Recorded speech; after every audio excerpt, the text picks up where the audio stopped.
Hello friends, welcome அவர் dream life AS YouTube channel. இன்றைக்கி நம்ம வீடியோவில் ரொம்ப நாளுக்கு அப்புறம் ஒரு சமையல் வீடியோ தான் பார்க்க போகிறோம்.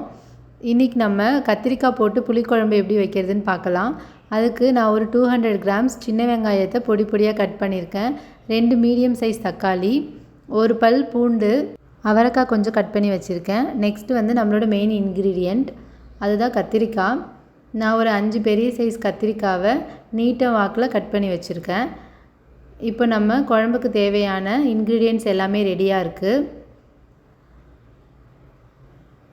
நெக்ஸ்ட்டு நம்ம புளியை ஊற வச்சுக்கலாம். ஒரு பெரிய எலுமிச்சைப்பழ சைஸ் அளவுக்கு புளி எடுத்து நான் ஊற வச்சுருக்கேன். இது அப்படியே ஊறட்டும். நம்ம வந்து வாணலில் எண்ணெயை ஊற்றிட்டு இப்போ வெங்காயத்தை வதக்க ஸ்டார்ட் பண்ணிடலாம். வெங்காயம் வந்து நல்லா கோல்டன் ப்ரௌனாக வதங்கணும். சின்ன வெங்காயம் சேர்த்தா தான் புளிக்குழம்புக்கு எப்பயுமே டேஸ்ட் நல்லாயிருக்கும். நம்ம சாம்பார் வெங்காயம் சேர்க்கறத விட சின்ன வெங்காயம் சேர்த்தோன்னா புளிக்குழம்பு, மீன் குழம்பு, கருவாட்டு குழம்புக்கெலாம் இது ரொம்ப சூப்பராக இருக்கும்.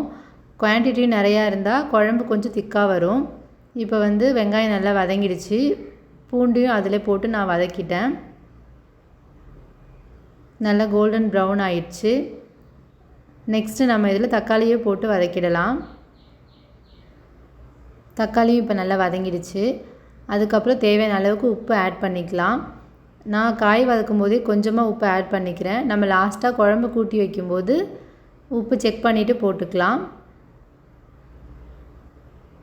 இப்போ எல்லாத்தையுமே நல்லா மிக்ஸ் பண்ணி விட்டுடலாம்.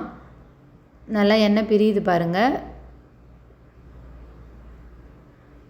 இந்த மாதிரி நல்லா வதக்கணுன்னா குழம்பு ரொம்ப டேஸ்டியாக இருக்கும். இப்போ நம்ம கட் பண்ணி வச்சுருந்தோம்ல அந்த கத்திரிக்காய் எல்லாமே உள்ளே சேர்த்துடலாம். அவரைக்காயும் நிறையா சேர்த்து வச்சோன்னா நல்லாயிருக்கும். நம்ம மெயினாக வந்து கத்திரிக்காய் குழம்பு தான் இப்போ வைக்கிறோம். அதனால தான் நான் கத்திரிக்காய் நிறையா ஆட் பண்ணியிருக்கேன். இப்போ எல்லாத்தையுமே சேர்த்து நல்லா மிக்ஸ் பண்ணி விட்டுடலாம். எல்லாமே நல்லா வதங்கிடுச்சு. இப்போ நம்ம புளி ஊற வச்சுருந்தோம்ல அந்த தண்ணியை கரைச்சி எடுத்துக்கிட்டோம்.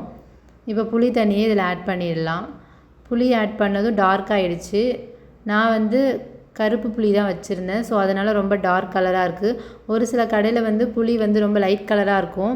அதனால லைட்டாகவும் இருக்கும் பார்க்குறதுக்கு. இது ரொம்ப டார்க்கான புளின்றதுனால ரொம்ப டார்க்காக தெரியுது.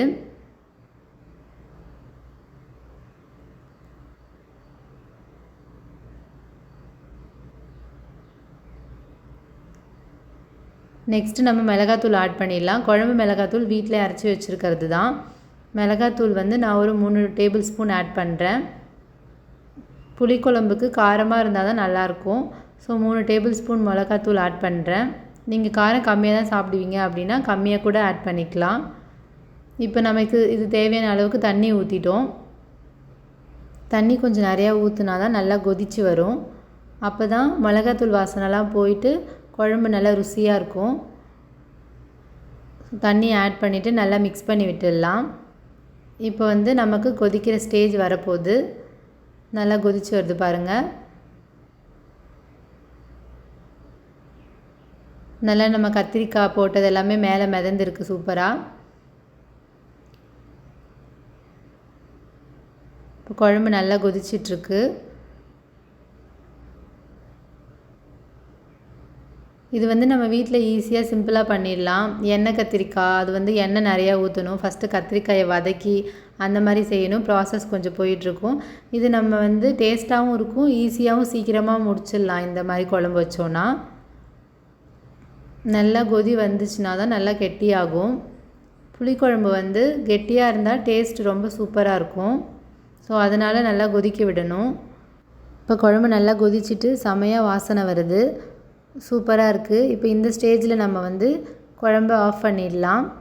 நம்ம ஆஃப் பண்ண உடனே கெட்டியாகிடும். கொஞ்சம் நேரம் கழித்து பார்த்தோன்னா இப்போ பாருங்கள் எவ்வளோ கெட்டியாகிடுச்சு. நம்ம இப்போ தாளிச்சாச்சு, குழம்ப சர்வ் பண்ணுறதுக்கு ரெடி பண்ணியாச்சு. ஸோ நீங்களும் இந்த மாதிரி செஞ்சு பாருங்கள். லைக் பண்ணுங்கள், ஷேர் பண்ணுங்கள், சப்ஸ்கிரைப் பண்ணுங்கள்.